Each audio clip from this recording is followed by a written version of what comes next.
Good morning बच्चों, how are you? I hope you will fine. और आज आपका फिज़िक्स का पार्ट 2, जिसमें आपको कुछ कंसेप्ट पढ़ने हैं लाइट चैप्टर के, और इसमें कुछ स्पेशल टॉपिक्स हैं। तो प्रीवियस क्लास में हमने आपको बताया था कनकेव और कन्वेक्स मिरर के बारे में कि टाइप ऑफ स्फेरिकल मिरर कितने होते हैं। तो दो टाइप के स्फेरिकल मिरर होते हैं, एक कनकेव और एक कन्वेक्स। दोनों को एक बार फिर से रिवीजन करते हैं। और इस कनकेव और कन्वेक्स के केसेस टोटल 8 होंगे, 6 कनकेव के लिए और 2 कन्वेक्स के लिए, और उन्हीं को समझना है कि नेचर कैसा होगा। तो let us start spherical mirror. और स्फेरिकल मिरर में थोड़ा ड्रॉ करते हैं डायग्राम और समझते हैं कि टू टाइप्स मिरर कौन कौन से होते हैं। सपोज कीजिए कि आपका एक इस तरह से मिरर है, स्फेरिकल मिरर है। ए पॉइंट इसको कंसिडर करते हैं और बी पॉइंट इसको करते हैं। ये अपर्चर आपका हुआ, और अगर बाहर साइड इसका कोटेड हो जाए, कोटेड कर दें, बाहर साइड आउटर साइड इसका कोटेड कर दे, और इनर साइड, ये इनर सरफेस आप जो देख रहे हो, ये अंदर वाली जो सरफेस देख रहे हो, यहाँ से यहाँ तक के जो इनर सरफेस होगी, उसमें अगर लाइट जाती है तो टकरा के वापस आ जाती है। तो ये वाला फेज आपका रिफ्लेक्टिंग सरफेस होगा इनसाइड। तो आप जब लिखते हो कनकेव, केव का मतलब होता है गुफा, लास्ट वर्ड ध्यान देंगे, केव का मतलब होता है गुफा। तो याद रखना है, अगर केव वाली बात होगी तो रिफ्लेक्शन इनवर्ड होगा। जबकि हम बात करें कन्वेक्स मिरर में तो ठीक इसका उल्टा कंडीशन, कि इनवर्ड को हम कोटेड कर देंगे और आउटवर्ड हमारा रिफ्लेक्टिंग सरफेस होगी, तो उसको हम कहेंगे कन्वेक्स मिरर, उसको हम कहेंगे कन्वेक्स मिरर। तो कनकेव मिरर और कन्वेक्स मिरर का कंसेप्ट आपको समझ में आ गया होगा।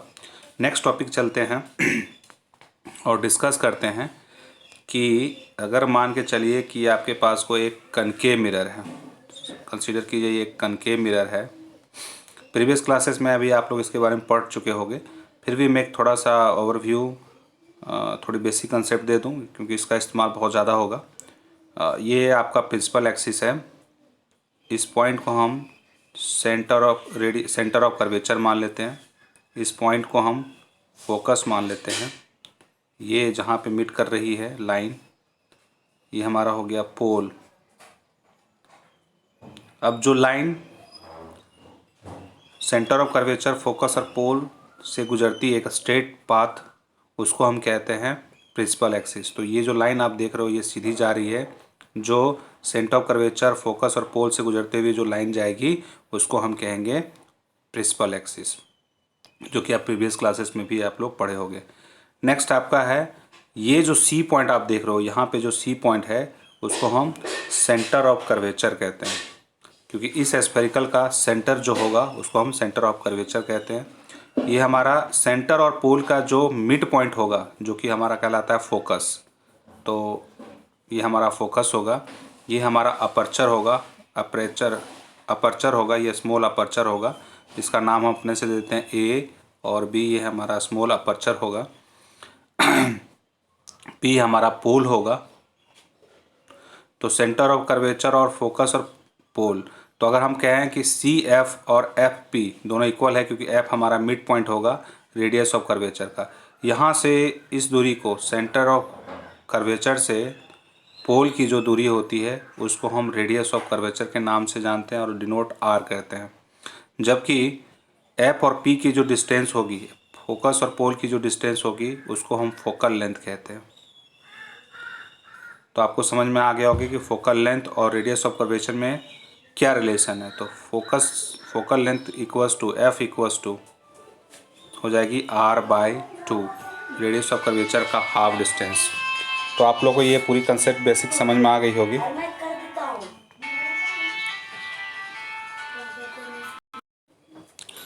अब यहाँ पे रूल फॉर मेकिंग रे डायग्राम ऑफ कनकेव मिरर के रे डायग्राम को थोड़ा समझेंगे।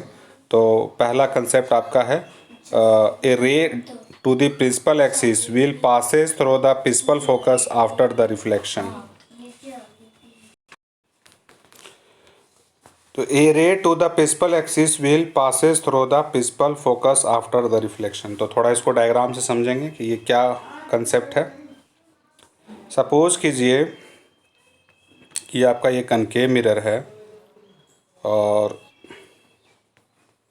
ये आपका प्रिंसिपल एक्सिस है। अगर कोई रे, इंसिडेंट रे प्रिंसिपल एक्सिस के पैरेलल जाती है तो वो फोकस से, उसका रिफ्लेक्शन फोकस से गुजरते हुए रिफ्लेक्ट होता है। सपोज करो ये आपका इंसिडेंट रे है तो रिफ्लेक्शन कहाँ से गुजरेगी? फोकस से गुजरेगी। दूसरा कंसेप्ट है आपका a ray passing through the principal focus of a concave mirror will emerge a parallel to the principal axis after reflection. अगर वो फोकस से इंसिडेंट रे पास होती है तो उसका रिफ्लेक्शन प्रिंसिपल एक्सिस के पैरेलल होगी। तो थोड़ा इसको भी डायग्राम में हम समझने की कोशिश करेंगे। सपोज कीजिए ये आपका कनकेव मिरर है, this is your concave mirror. ये आपका प्रिंसिपल एक्सिस है, फोकस आपका यहाँ है और कोई इंसिडेंट रे फोकस से गुजरते हुए जाती है तो वो प्रिंसिपल एक्सिस के पैरेलल रिफ्लेक्ट करेगी। सो आपको समझ में आ गया होगा कि incident ray passes from focus, it must be parallel to the, its reflection must be parallel from the principal axis। the principal axis के ये पैरेलल पास आउट होगी, जो आपको डायग्राम में समझ में आ गया। तो ये हमारा हो गया इंसिडेंट रे और ये हमारा हो गया रिफ्लेक्टेड। इंसिडेंट रे फोकस से जा रही है, दिस इज़ योर फोकस, और रिफ्लेक्टेड रे पैरेलल हो जाएगी प्रिंसिपल एक्सिस के, पैरेलल रिफ्लेक्टेड रे पास होगी। नेक्स्ट आपका है, नेक्स्ट टॉपिक है a ray of light passing through the centre of curvature of a concave mirror is reflected along the same path as it is a normal incident ray। अब यहाँ पे इसको समझेंगे कि ये क्या है, तो आप डायग्राम से इसको इस तरह से समझेंगे कि सपोज कीजिए कि आपका ये कनकेव मिरर है और ये आपका सेंटर ऑफ कर्वेचर, ये सेंटर ऑफ कर्वेचर है, बीच में आपका फोकस है। तो जब भी कोई इंसिडेंट रे सेंटर से गुजरती है, सपोज कीजिए कि ये आपका सेंटर है, सेंटर ऑफ कर्वेचर है, और जब भी ये सेंटर ऑफ कर्वेचर से कोई इंसिडेंट रे गुजरती है तो इसका रिफ्लेक्टेड रे इसी पाथ में, reflected ray against centre of curvature से ही पास होगी। सो आपको समझ में आ गया होगा कि अगर कोई incident ray centre of curvature से जाती है तो वापस रिटर्न उसी सेंटर ऑफ कर्वेचर से उसका रिफ्लेक्शन रिटर्न होती है। फोर्थ जो आपका नेचर है वो थोड़ा समझेंगे। A ray of incident ray obliquely to the principal axis of a concave mirror is reflected obliquely making a equal angle। अब अगर पोल से कोई इंसिडेंट रे जा रही है, आप इस डायग्राम में देख सकते हो कि पोल से कोई इंसिडेंट रे जा रही है, this is your incident ray जो पोल से गई है और वापस प्रिंसिपल एक्सिस के बिलो रिफ्लेक्ट होके जाएगी, तो इस प्रिंसिपल एक्सिस से बीच का जो एंगल होगा, एंगल ऑफ इंसिडेंट और इसका एंगल ऑफ रिफ्लेक्शन दोनों ही इक्वल होंगे। यह हमारा कंसेप्ट होगा फोर्थ वाला। अब कंडीशन देखेंगे कि कनकेव मिरर अगर हमारे पास है और कनकेव मिरर में पोजीशन ऑफ ऑब्जेक्ट चेंज करते हैं फ्रंट ऑफ कनकेव मिरर तो किस तरह का इमेज बनाता है, इमेज की क्या पोजीशन होती है, तो इसके बारे में हम लोग वन बाय वन समझेंगे। सो 6 केसेस में पहला केसेस है when object is at infinity. किसी ऑब्जेक्ट को हम इन्फिनिटी पे रखे हुए हैं, तो इसको रो डायग्राम से हम लोग रे डायग्राम से समझेंगे कैसे। कि सपोज कीजिए कि आपके पास कोई एक कनकेव मिरर है, this is your concave mirror, और किसी ये आपका प्रिंसिपल एक्सिस है। अब दो पैरेलल रे इस तरह से आ रही है,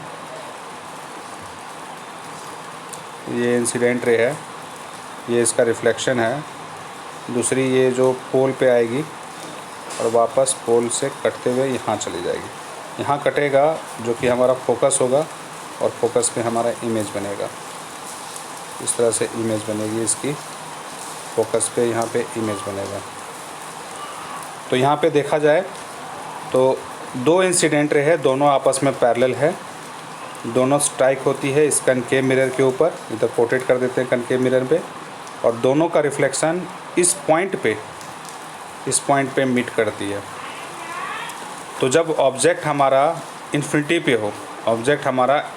पे हो तो इमेज हमारा कहाँ बनेगा, कनकेव मिरर में फोकस पे बनेगा, एट फोकस पे बनेगा।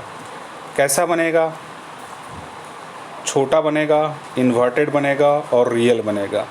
ये चीज़ दिमाग में रखना है कि जब भी दो रिफ्लेक्टेड रे आपस मीट करती है तो हमेशा रियल इमेज, और यहाँ पे देखने को मिल रहा है इन्वर्टेड, उल्टा इमेज फॉर्म होगी। इस ऑब्जेक्ट का साइज़ बहुत ही छोटा हमको यहाँ पे दिखेगा, स्मॉल साइज़ दिखेगा, जिसको हाईली डायमेंशनड कहते हैं। तो आप लोगों को समझ में आ गया होगा पहले डायग्राम के हिसाब से कि अगर आपका ऑब्जेक्ट इन्फिनिटी पे है और आपने कनकेव मिरर का इस्तेमाल किया है तो कनकेव मिरर कहाँ इमेज फॉर्म करेगा, फोकस पे करेगा। तो आप लोगों को ये समझ में आ गया होगा। नेक्स्ट टॉपिक पे चलते हैं। नेक्स्ट टॉपिक में हम डायग्राम से समझेंगे कि when object is beyond C, अगर आपका कोई कनकेव मिरर है, ये सपोज कीजिए आपका ये कनकेव मिरर है और ये आपका प्रिंसिपल एक्सिस है, बीच में आपका फोकस है, यहाँ आप फोकस कंसीडर कीजिए, और दूसरा यहाँ सेंटर ऑफ कर्वेचर कंसीडर कर लीजिए। अब when object is beyond centre of curvature, अगर हम किसी ऑब्जेक्ट को सेंटर ऑफ कर्वेचर से पीछे रखते हैं, मान लीजिए हम यहाँ से ऑब्जेक्ट को रखते हैं, ये आपका ऑब्जेक्ट है, ये हमारा ऑब्जेक्ट है। अब एक रे प्रिंसिपल एक्सिस के पैरेलल जाएगी, this is your incident ray, और वो पास करेगी फोकस पे, ये आपको दिख रहा है। दूसरा है incident ray centre of curvature से पास होगी और वापस सेंटर ऑफ कर्वेचर चली जाएगी, ये वाला रे। सो इंसिडेंट रे इधर और इसका रिफ्लेक्शन इसी डायरेक्शन में जाएगी। अब दोनों पॉइंट इस पॉइंट पे कट कर रहा है, तो यहाँ पे आपका रिफ्लेक्टेड रे आपस में इंटरसेक्ट कर रही है, इस पॉइंट पे रिफ्लेक्टेड रे यहाँ पे आपस में इंटरसेक्ट कर रही है, तो इमेज हमारा यहीं फॉर्म होगा, इस तरह से इमेज फॉर्म होगा। तो इमेज कहाँ फॉर्म हो रही है, सेंटर ऑफ कर्वेचर और फोकस के बीच में, इसका ये पोजीशन हो गया। नेचर कैसा इसका होगा, रियल होगा और इन्वर्टेड होगा। साइज़ क्या होगा, डायमेंशनड होगा, छोटा होगा। तो आप लोगों को समझ में आ गया, पोजीशन, नेचर इसका रियल एंड इन्वर्टेड होगा और साइज़ इसका डायमेंशनड होगा। नेक्स्ट है आपका when object is at centre of curvature. तो डायग्राम में इसको देखेंगे कि अगर सेंटर ऑफ कर्वेचर पे हुआ तो क्या होगा। सपोज कीजिए ये आपका है कनकेव मिरर, ये आपका कनकेव मिरर है, ये प्रिंसिपल एक्सिस, ये सेंटर ऑफ कर्वेचर मान लेते हैं, ये फोकस मान लेते हैं, ये तो पोल होगा हमारा, इसको मान लेते हैं। अब ऑब्जेक्ट को हम सेंटर ऑफ कर्वेचर पे रखते हैं, तो एक इंसिडेंट रे प्रिंसिपल एक्सिस के पैरेलल जाएगी, पास करेगी फोकस से, ये हमारा फोकस से इसका रिफ्लेक्शन पास कर रही है, आप देख सकते हैं। दूसरा एक रे आएगी फोकस से और प्रिंसिपल एक्सिस के पैरेलल चले जाएगी, तो यहाँ पे ऑब्जेक्ट हमको दिखेगा और इमेज यहाँ हमारा बनेगा, इस तरह से इमेज हमारी बनेगी। जितनी साइज़ की ये होगी उतनी साइज़ की ये होगी, मतलब अगर हाइट ऑफ ऑब्जेक्ट जितना होगा उतना ही हाइट ऑफ इमेज होगा, पहला केस। दूसरा, अगर ऑब्जेक्ट सेंटर ऑफ कर्वेचर पे रखते हैं, सी पे रखते हैं, सेंटर ऑफ कर्वेचर पे रखते हैं, तो इमेज भी हमारा सेंटर ऑफ कर्वेचर पे बनेगा। नेचर क्या होगा, रियल इन्वर्टेड होगा। और अगर हम बात करें साइज़ की तो सेम साइज़ होगा ऑब्जेक्ट का। नेक्स्ट हमारा है when object is placed at F and C, centre of curvature और फोकस के बीच में अगर हम किसी ऑब्जेक्ट को रखेंगे तब फिर क्या होगा। तो हम इसको डायग्राम से समझने की कोशिश करेंगे। सपोज कीजिए ये आपका एक प्रिंसिपल एक्सिस, ये कनकेव मिरर है और एक प्रिंसिपल एक्सिस इस तरह से आ रही है। ये आपका है सेंटर ऑफ कर्वेचर, ये हमारा हो गया बीच में फोकस, ये हमारा हो गया पोल। अब किसी ऑब्जेक्ट को